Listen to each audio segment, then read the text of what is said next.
Hello medicos, आयुर classes में आपका स्वागत है। लास्ट लेक्चर में हम लोग बात कर रहे थे आयुर्वेद दर्शन निरूपण के बारे में।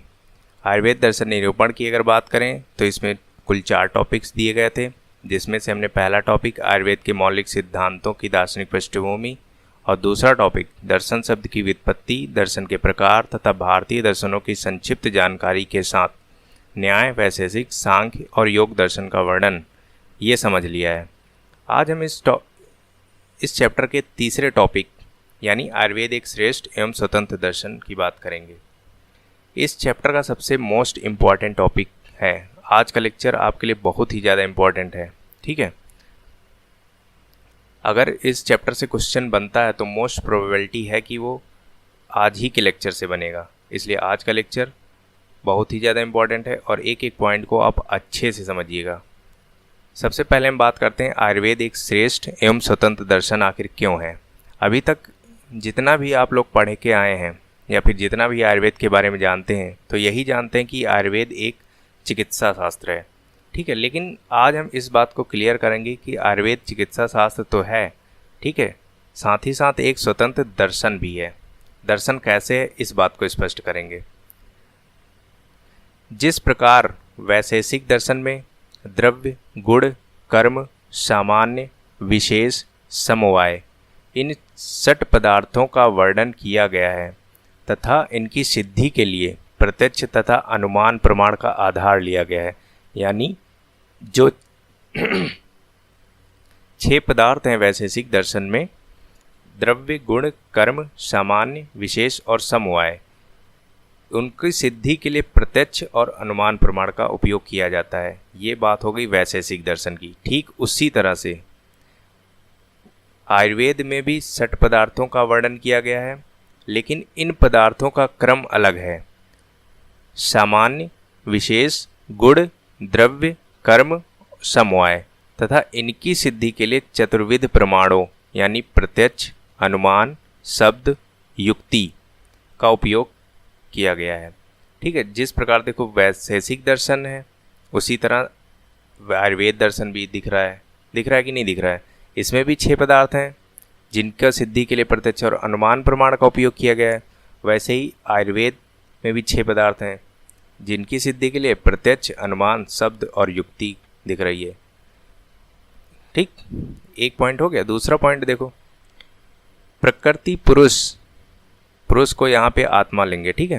प्रकृति और पुरुष, एकादश इंद्रिय, 5 तन्मात्राएं तथा 5 महाभूत, इनका भी वर्णन अन्य दर्शनों की तरह आयुर्वेद में सृष्टि उत्पत्ति के अधिकरण में किया गया है।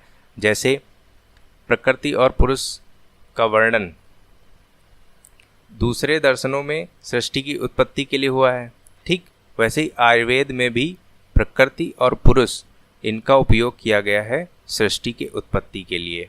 ये भी समानता मिल गई, ठीक।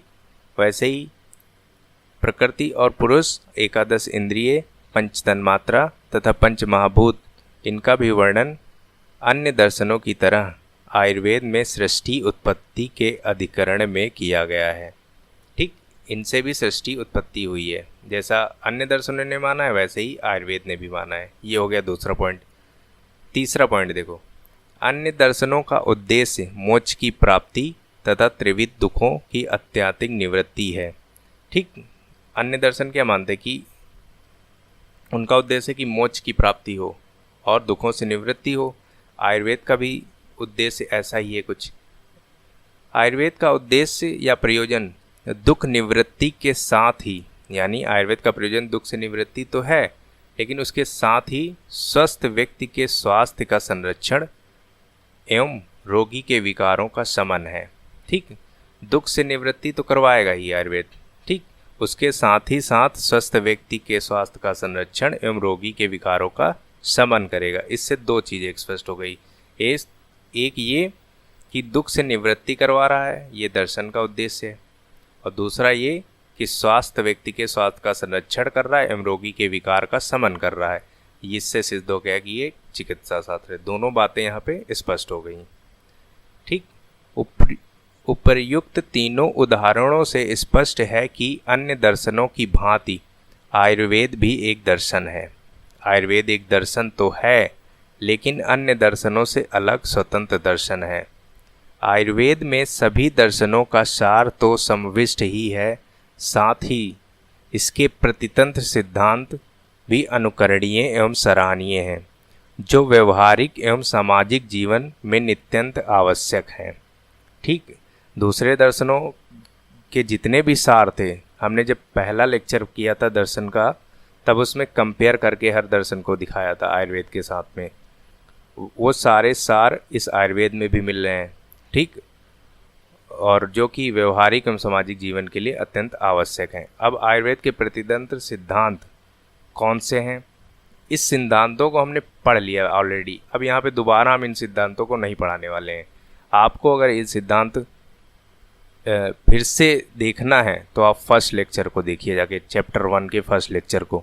वहाँ पे यहाँ पे तो 9 ही दिए हैं, वहाँ पे हमने 15-16 सिद्धांतों को एक्सप्लेन किया है आयुर्वेद के। वही सिद्धांत आप फिर से यहाँ पे नोट डाउन करेंगे अपने नोट्स में, क्योंकि ये क्वेश्चन बहुत ही इंपॉर्टेंट है। अगर आपसे पूछा जाएगा आयुर्वेद एक स्वतंत्र दर्शन कैसे है, तो उसमें सारे सिद्धांतों को लिखेंगे फिर से यहाँ पे, और उनको अपनी जो एग्ज़ाम की कॉपी होगी उसमें भी पूरा डिटेल करके आएंगे।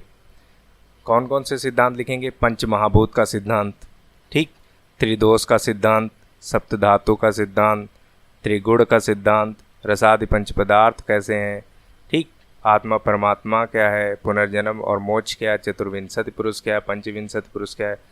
हमने जब पढ़ाया था तब भी कहा था सिद्धांत ही सबसे ज़्यादा इम्पोर्टेंट है। और फिर से देखो यहाँ पे आया, फिर से आपको यहाँ पे नोट डाउन करना है। हमने नहीं किया है लेकिन आपको करना है। इस चैप्टर का सबसे लास्ट टॉपिक पढ़ते हैं, पदार्थ के लक्षण, संख्या, भेद, भाव और अभाव पदार्थ। चरक के अनुसार कारण पदार्थ कौन से हैं। ठीक है, पदार्थ क्या होते हैं? पद प्लस अर्थ पदार्थ। पदार्थ शब्द पद एवं अर्थ इन दो शब्दों के योग से बना है।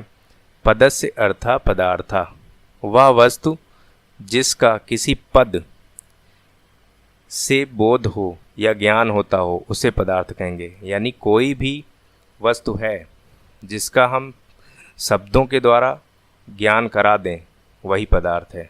ठीक, जैसे घट यानी घड़ा। अब घड़ा को हमने शब्दों से व्यक्त कर दिया तो ये हमारा हो गया पदार्थ। वैसे ही पट, ऐसे ही इत्यादि बहुत से चीज़ें, कोई भी वस्तु का नाम लेंगे वो पदार्थ ही हो जाएगा। ठीक है, इस दृष्टिकोण से संसार में जितनी भी वस्तुएं हैं, चाहे वे चेतन हो या अचेतन हो, लौकिक हो या अलौकिक हो, वे सभी पदार्थ हैं जिसके द्वारा किसी विषय या वस्तु का अर्थ जाना जाता है तथा सूत्र या पदत्व होने से सूत्र में जो वर्णित है वह पदार्थ है।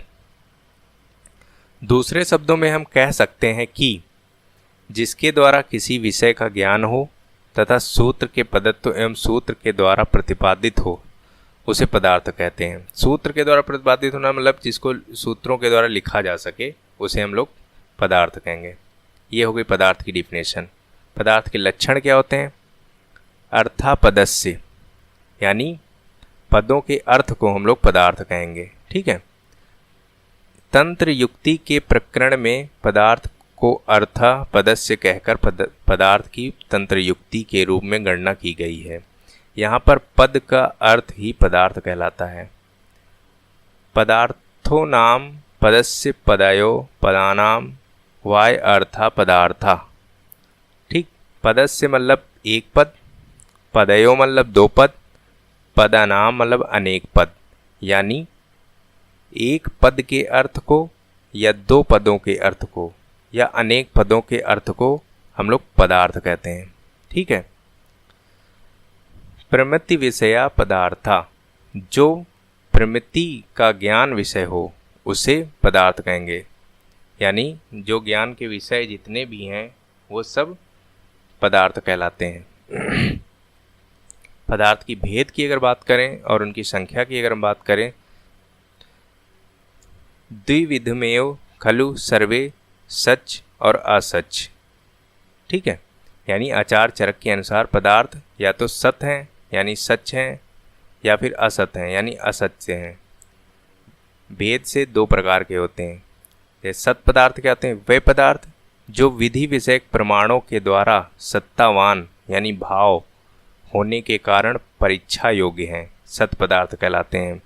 यानी सत पदार्थ क्या होते हैं? जो वर्तमान अवस्था में उपस्थित हैं, जिनका भाव है, वे कहलाएंगे सत पदार्थ।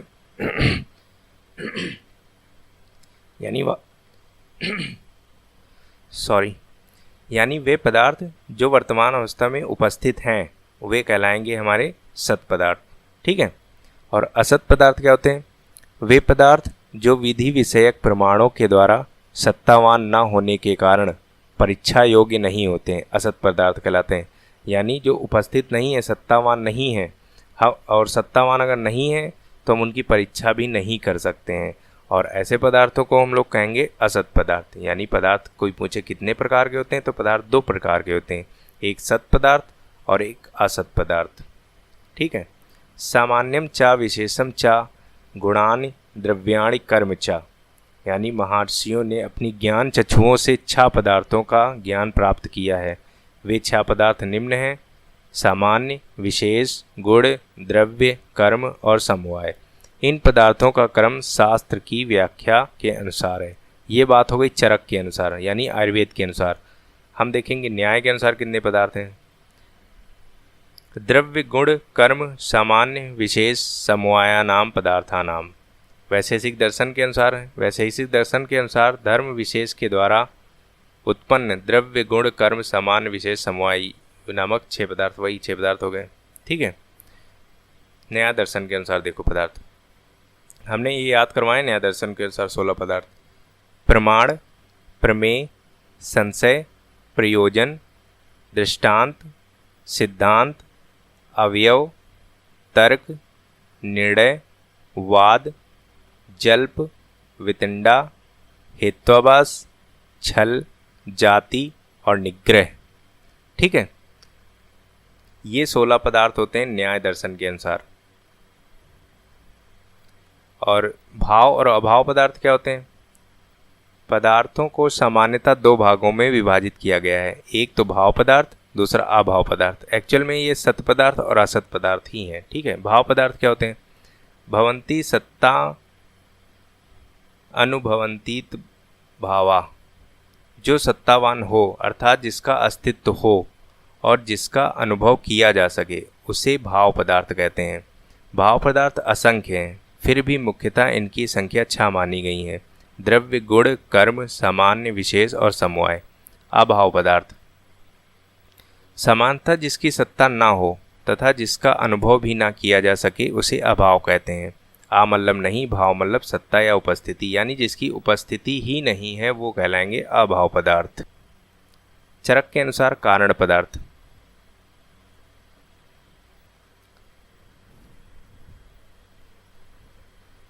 ठीक। द्रव्य का कार्य कारण भेद से भी वर्गीकरण किया जाता है। एक तो कारण द्रव्य होते हैं और दूसरा कार्य द्रव्य होते हैं। कारण द्रव्य क्या होते हैं? जिनसे किसी चीज़ की उत्पत्ति हो, वो कहलाते हैं कारण द्रव्य। और कार्य द्रव्य क्या होते हैं? जो उत्पन्न होता है उसे कार्य द्रव्य कहते हैं। पिछले लेक्चर में भी हमने यही बात बताई थी। कारण द्रव्य सृष्टि के मौलिक तत्व जिनसे द्रव्यों की उत्पत्ति होती है, उन्हें कारण द्रव्य कहते हैं। कारण द्रव्य 9 हैं: पंचमहाभूत, आत्मा, मन, दिशा और काल। कैसे याद करवाया था? वही ट्रिक है, पंचमहाभूत AMDK। ठीक है। ये 9 द्रव्य हैं। 9 द्रव्य ये कहलाते हैं कारण द्रव्य, यानी कारण द्रव्य जिनसे कि कुछ ना कुछ उत्पत्ति होगी, वे कहलाएंगे कारण द्रव्य। ठीक। कार्य द्रव्य जो उत्पन्न होगा वो कहलाएगा कार्य द्रव्य। जैसे कारण द्रव्यों से उत्पन्न होने वाले संसार के सभी द्रव्य कार्य द्रव्य कहलाते हैं। जैसे घट हो गया, पट हो गया, गुड़ची इत्यादि, ये सब पंचमहाभूतों से ही तो मिल के बने होते हैं, है ना। इसीलिए कहा गया ये कार्य द्रव्य हैं। और जिनसे उत्पत्ति हो रही है वो कहलाते हैं कारण द्रव्य। कारण द्रव्य 9 कौन से हैं? आकाश, वायु, तेज, जल, पृथ्वी, आत्मा, मन, दिशा और काल। पंचमहाभूत AMDK वही चीज़ है। ठीक है। अब आकाश जो होता है वो नित्य होता है। नित्य क्या होता है? जिसको नष्ट ना किया जा सके। ठीक।